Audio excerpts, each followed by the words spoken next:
Rubah masa-masa kita. Yang kuat. Rubah masa-masa kita.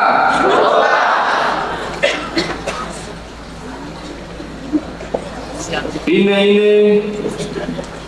ame-ame kasih doa wae laki tukagi bun pita logo tozo tarar aga umat beriman yang terkasih. Apa kabar semuanya?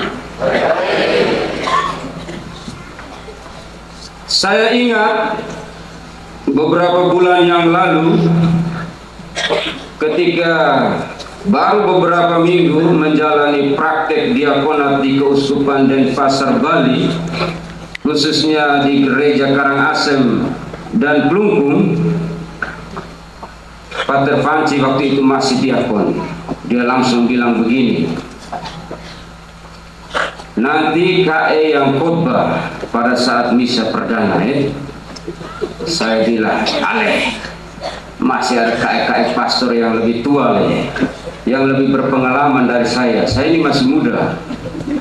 Tapi beliau bilang, tidak apa-apa KE, cukup berikan beberapa nasihat kepada saya biar saya menjadi imam yang baik besok-besok. Saya bilang, oke, siap. Lozi kau tanggung doi tiket ya. Karena itu Bapak Ibu Saudara-saudari, saya mengajak kita untuk beri apresiasi kepada para imam baru yang baru ditabiskan, secara khusus kepada Pater Fanci OCD, dengan memberi senyum terhadap sesama saudara kita yang ada di samping kita, di depan, di belakang. Saya kasih kesempatan. Sebentar saya tidak kasih lagi. Beri senyum sudah. Saudara-saudari umat Tuhan yang terkasih, hari ini Minggu 6 Agustus 2023 kita merayakan peristiwa agung.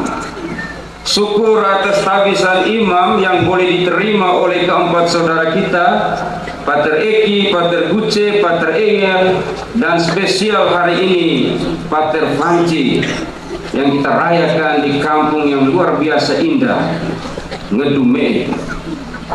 Banyak orang kagum sekaligus bangga dengan para jubilaris ini. Kagum karena mereka berani menjawab panggilan Tuhan dengan serius dan penuh tanggung jawab. Mereka bangga karena para jubilaris mampu menjawab ya kepada Tuhan di era yang serba elit, serba digital, dan penuh dengan tantangan. Maka penting bagi kita untuk bersyukur kepada Tuhan atas peristiwa agung dan mulia. Bersyukur atas rahmat Tuhan atas diri kita masing-masing, secara khusus rahmat tabisan suci yang telah diterima oleh saudara-saudara kita. Mengenai tantangan di era sekarang ini yang serba terbuka, sedikit-sedikit buka, sedikit-sedikit buka, kalau Pater Fanci ini saya lihat masih aman.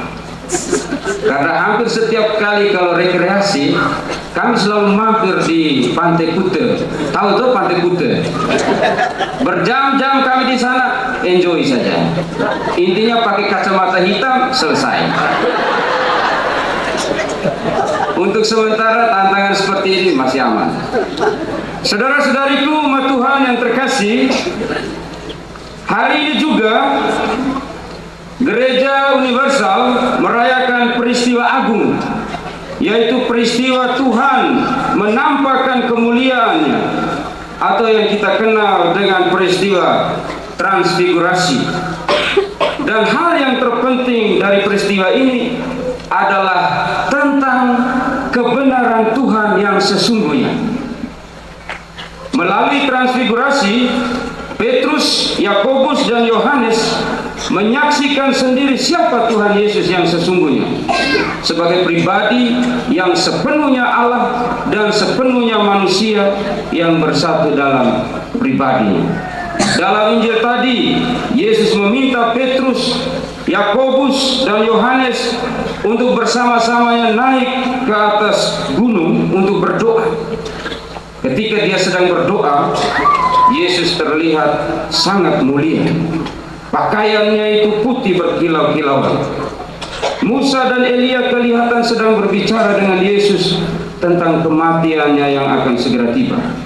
Lalu Petrus yang tidak mengerti apa-apa menawarkan untuk membangun kemah bagi mereka bertiga.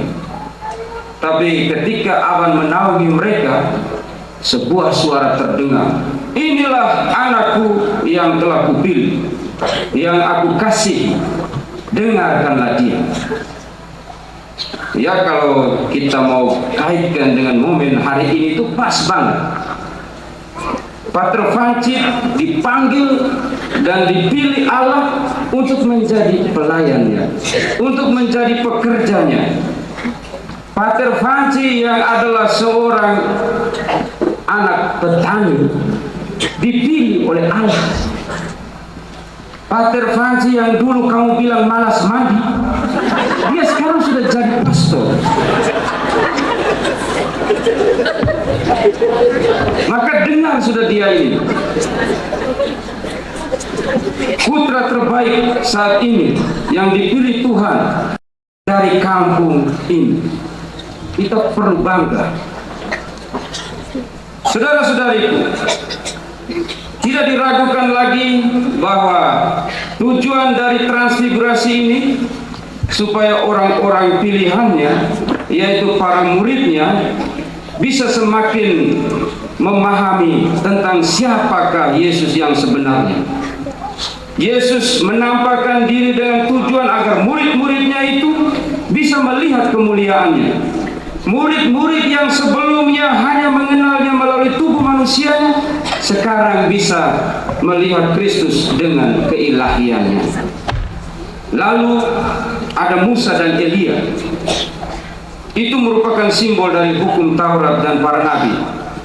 Tetapi suara Allah dari surga mengatakan, dengarkanlah dia. Ini mau menjelaskan bahwa hukum dan nabi itu harus memberi jalan kepada Yesus.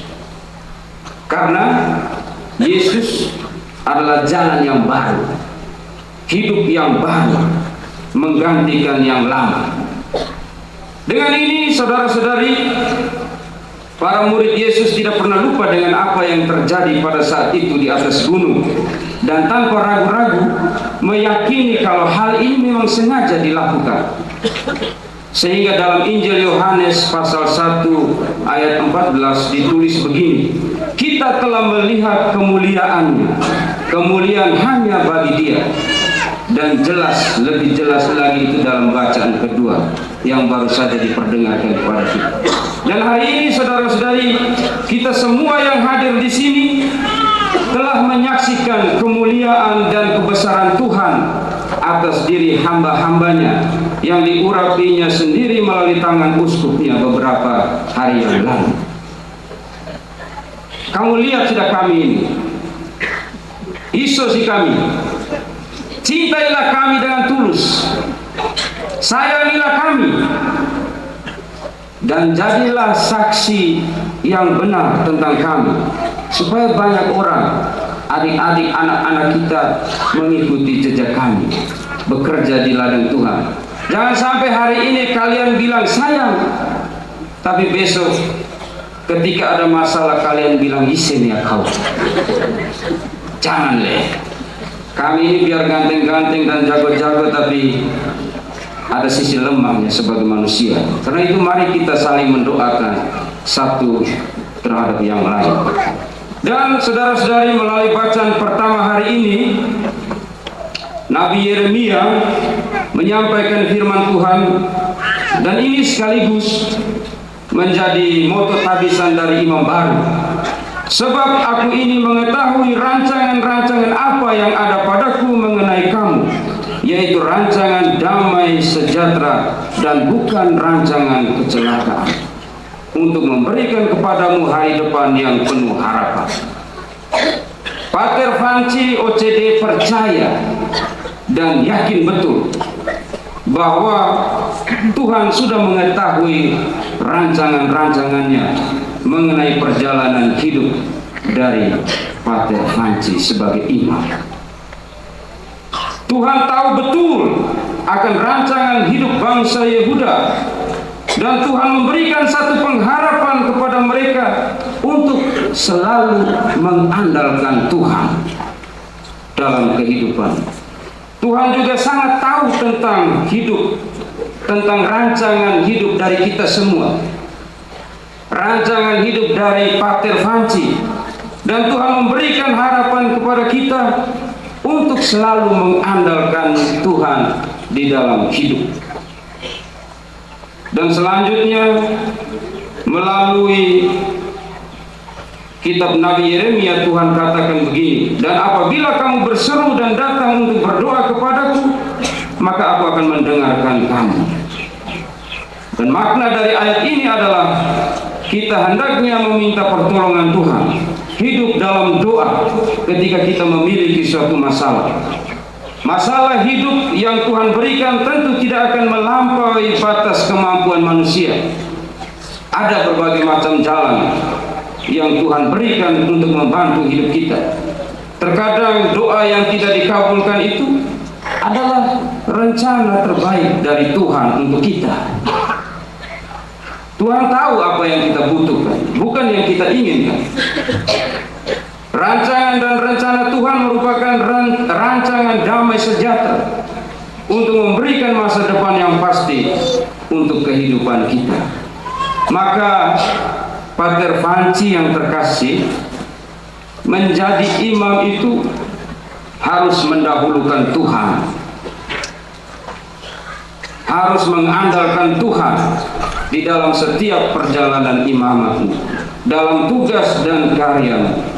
Jangan pernah engkau mengandalkan dirimu sendiri, nanti engkau yang susah sendiri. Minta bantulah kepada Tuhan. Sadar bahwa kita ini adalah manusia yang lemah di hadapan Tuhan. Kita tidak ada artinya di hadapan Tuhan. Supaya ada masa depan yang baik, masa depan yang cerah, perlu hidup bersama dengan Tuhan. Pater Fanci yang terkasih, menjadi imam itu berarti menjadi gembala yang berbau domba, gembala yang berbau kambing, bukan gembala yang berbau tua arah. Imam yang baik itu adalah imam yang takut akan Allah, imam yang murah hati dan mau berbagi. Ini nasihat saya untuk kau yang kau bilang, jadilah imam yang baik. Kalau memang tidak bisa menjadi imam yang baik, ya jadilah imam yang berguna. Tapi kalau memang tidak bisa terpaksa bikin susah umat. Jangan buat susah umat. Kalau memang tidak bisa menjadi imam yang baik, imam yang berguna. Umat sudah susah, baru kita buat tambah susah, tidak enak lagi. Di mana-mana saudara-saudari, kalau ada misa imam baru, pastor pengkhotbah itu selalu kasih semacam wejangan-wejangan singkat. Dan saya sangat tertarik pada kata-kata dari Santo Yohanes PND, imam yang sangat sederhana, di mana dia tuh sangat percaya bahwa menjadi imam yang baik itu harus memiliki syarat. Yang pertama, seorang imam harus memiliki hati yang jujur. Ini penting sekali, jujur, jangan tipu-tipu, apalagi tipu-tipu umat. Karena itu imam yang baru jangan latih untuk tipu. Imam yang lama yang suka tipu-tipu bertobatlah.